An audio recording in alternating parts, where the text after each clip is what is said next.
Það ætlum að halda áfram hérna í föstudagsþættinum og við erum þemað nú svolítið Akureyrar að vaka sem framundan í þessa helgina hérna fyrir norðan. Ég ætla líka að nefna það að það verður, syngdu mig heim á Akureyrarvöku laugardagskvöldið sem dagskrá í tilefni aldarafmælis Jóns frá Ljárskógum eða Emma kvartettsins og það verður klukkan 6 á laugardagskvöldið að gera að kíkja upp í menntaskólann, það bara á salinn, hvorki meira en minna, ekki í kvorsinni. Við ætlum að draga út vinningshafa. Já. Við erum að fá 2 konur til að hjálpa okkur við það. Þetta verður ekkert minna. Þú ert þarna með fullt af einhverjum áhugaverðum. Og ekki sína blöðin, þá verður ég skömmu fyrir að hafa prentað þetta út og verður ekki með þetta einhvern veginn rafrænt. Já. Sóley, þú myndir skamma mig fyrir það. Ég nota random.org. Já, það? Skal kenna þér á það eftir. Skemmtilegt, en að því að ég skal bara vera random, þá ég allavega með þessi blöð, viltu nefna tölu frá 1 og upp í 29, Sóley? 17. 17, og löng tala, þú að tala við á því minni til. Eða ekki. Það er bara spennandi. Ég sagði ekki 28. Það er bara spennandi. Ég finnst þetta ekki spennandi. Já, nú skil ég kerfið. Þú ætlar að fá 17. blað. Ekki 17. þáttakanda. Af því hún gerir það. Skilur, hérna blað númer 17 og þá má hún velja næstu tölu. 9. Og það hvorki meira en minna en hún Rósa Harðardóttir sem segist ætla fyrst og fremst að fara á draugavökuna. Á Akureyrarvöku? Á Akureyrarvöku. Þá hún þennan síma? Þá hún þennan síma. Rósa Harðardóttir til hamingju með þennan Samsung Galaxy S5 síma. Við komum bara, hringjum í hann allir, eða ekki? Já, gerð það. Herru, þá bara getum við að tala um ykkur.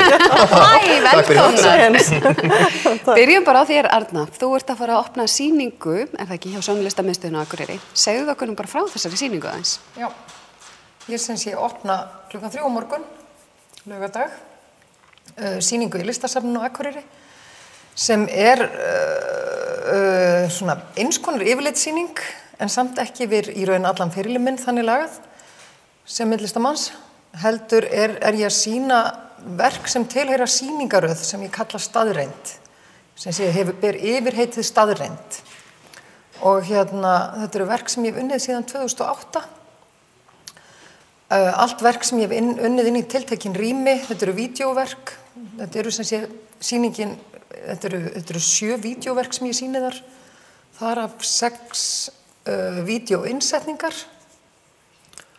Og þessi verk eru öll sem sé unnin nema 1 frá 2008 fyrir tiltökin rými inn í tiltekna staði.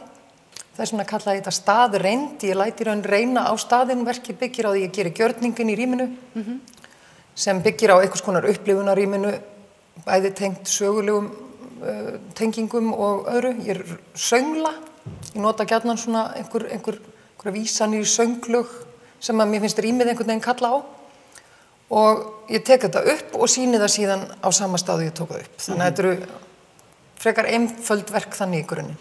En þau byggja öll á þessu sama.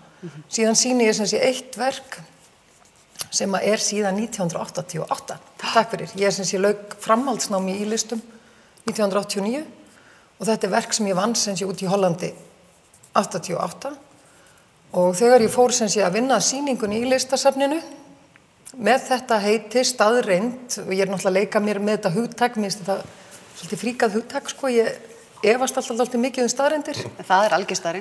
Það algjör staðreind, það eiginlega, þú veist, eina staðreindir og svo man ég ekki staðreindir, það ekki. Man yfirleitt allt í kringum staðreindirna en ekki staðreindirna sjálfa. Hvernig var þetta þarna áðan með þarna annarkvort eða hvort, já, ok. Þú veist, það eiginlega bara svona þannig.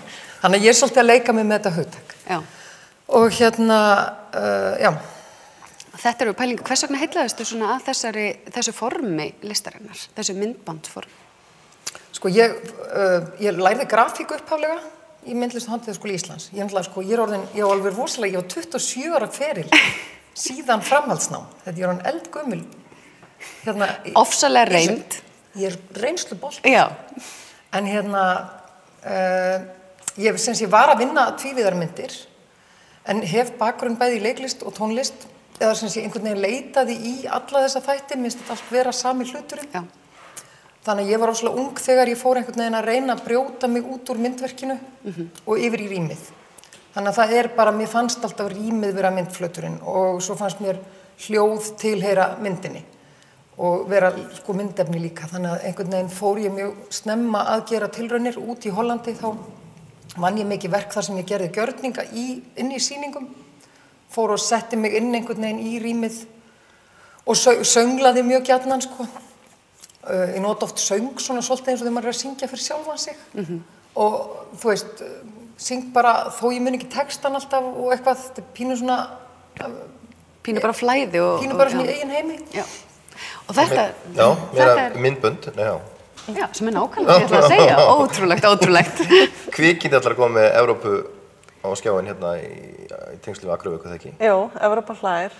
Það sem sagt hérna, það kvikmyndahátíð sem var sýnd í Reykjavík fyrir árinu og við ætlum að taka 3 myndir þar úr og sýna hérna helgina og það sem sagt bara á föstudag, laugardag og sunnudag, ein mynd á hverjum degi. Og þetta er mjög áhugavert á svona þema sko, að þetta þema sem svona innflytjendur, já, og svona innflytjendur að pluma sig í evrópsku samfélagi. Allt í lagi að koma því að kvikindi nú líka leikur á orðum. Þetta er sem sagt kvikmyndaklúbbur og vísað sem hefur mikið indi af kvikmyndum. Indísklúbbur. Sóley er ekkert kvikindi.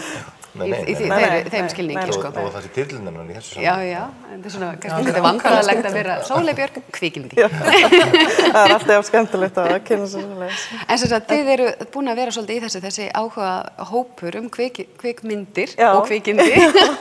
Við hefum svona, sko, ég meina það er fullt af góðum myndum sem að koma ekki hingað norður. Þetta er svona, ekki það sem er í bíó og við bara reynum að koma þessu hingað og sýna og það er náttúrulega yfirleitt bara ein sýning þá á hverju mynd og fólk bara að grípa tækifærið og svo erum við rosa mikið fyrir að hafa ókeypis inn og það gengur oft voða vel sko því við njótum stuðnings eins og núna þá er það Goethe Institute sem að styður okkur í þessu, Borgarbókasafnið og fleiri.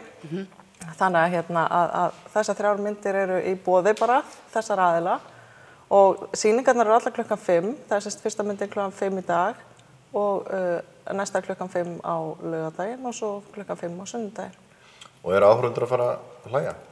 Já, ég held það. Þetta er svo skemmtilegt sko hvernig í þessum myndum sko, þetta er nefnilega ekki bara, þetta er ekki glænýjar myndir, það er alveg verið að velja bara myndir með þessu þema sem eru sem sagt svona fyndnar en fjalla þessi innflytjendamál og það bara tekist rosa vel myndi ég að segja í þetta skipti. Benda á hlutin á gamansaman hátt, eða hvað? Akkúrat.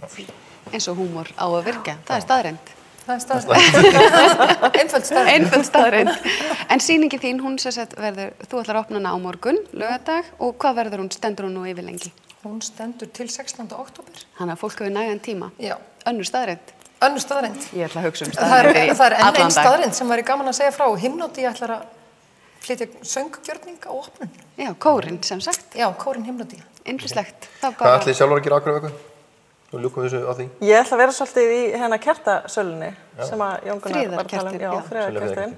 Þú er náttúrulega bara upptekinn í þinni sýningu. Ég verði alltaf upptekinn, já. Það er listamannaspjall kvöldið. En hins vegar langar mér mjög til að taka þátt í þessu með kertin og ég er mjög ánægð yfir þessari áherslu sem að er á Akureyrarvöku og styð þetta heilsugar. Já, þetta er það sem maður heyrir í bænum. Fólk er hluti af heiminum, ánægð með þetta. Þetta er svo falleg hugmynd. Já, þetta er mjög fallegt. Þannig ég er mjög ánægð með það. Ljómandi gott. Við ætlum að halda áfram eftir smástund. Við ætlum að tala meira Akureyri. Við ætlum að hitta Bó og Bubba ásamt ýmsu öðru. Hann ætlar að hósta og við ætlum að fara í pásu.